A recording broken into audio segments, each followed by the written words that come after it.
Drought-hardened Australia. In this parched country, it can be a struggle to raise livestock or grow crops. We were in drought for 3 years, so we really didn't crop anything for 3 years. Warmer temperatures are increasing the frequency and severity of droughts, reducing agricultural output. The loss of income was quite extreme. We dropped from about 5 permanent staff to 3. A lot of these guys had been here for a long time. I've come to northeastern New South Wales to investigate the future of farming on the world's driest inhabited land. G'day.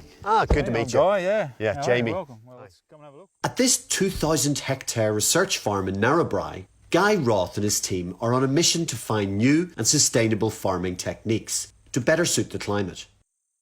We've got researchers here looking at different types of wheat, faba beans and chickpeas, trying to select lines that are more tolerant of heat stress, which will then in turn, in years to come, produce higher yields for farmers. The rains finally came here earlier this year, but in these photos taken here over the last 3 years, you can see the effects of their worst drought on record. Dust storms like these also show why Guy's team is veering away from traditional ploughing and tilling that makes soil more susceptible to being blown away.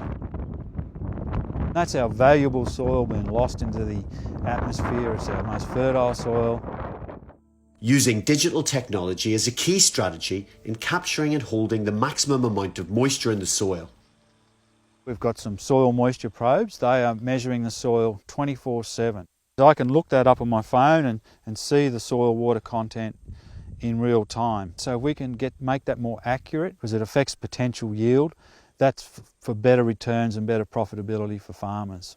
We also do yield mapping. We know where the highest yielding spots are and the lowest yielding spots are. The GPS enables us to do is to drive the tracks always in the same spot so we don't have any soil compaction. And that increases the yield where there is no tracks. Guy and his team work with local farmers like Andrew Watson in nearby Boggabri, who provide them with advice on what they see as a priority. Last year was not much more than 210 millimetres of rainfall for the entire year. What did this look like last year in the drought? Dry, dead grass, pretty much. So it wasn't very pretty. In Australia, overall farm profits fell $64,000 per farm over the past 2 years, according to Australia's Agricultural Research Agency. What was the impact of that drought? Essentially, we were irrigating about 15% of our land where we'd normally irrigate 60%. One way of battling the effects of climate change is sharing data. So we have been very heavily involved in a economic benchmarking group, or it's actually a broad group across New South Wales. We take the data from that shows what cropping systems, not just what crops, so it's what rotations are working the best. He's also embraced technology to minimise water loss. So certainly the overhead sprinkler systems have brought about a 30% water saving on average. We've been able to grow the same yields or better yields with less water. Back in Narrabri, I catch up with another local farmer. Ian Gurley runs a rain-fed dryland farm. He's also trying new farming techniques and technology.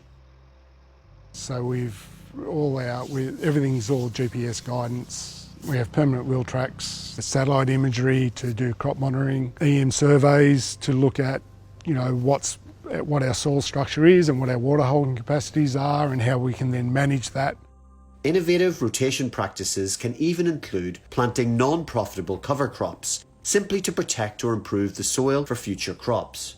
Maybe foregoing a year's income on a cash crop to grow a cover crop to make the whole rotation more profitable. Australia's farmers are not alone in fighting the effects of climate change. However, the agricultural industry here has been forced to move faster, and it's now set to become a digital leader in farming. What we learned out of this drought was it just changed our whole thinking on what the future might look like. Farming's not static, it continues to evolve.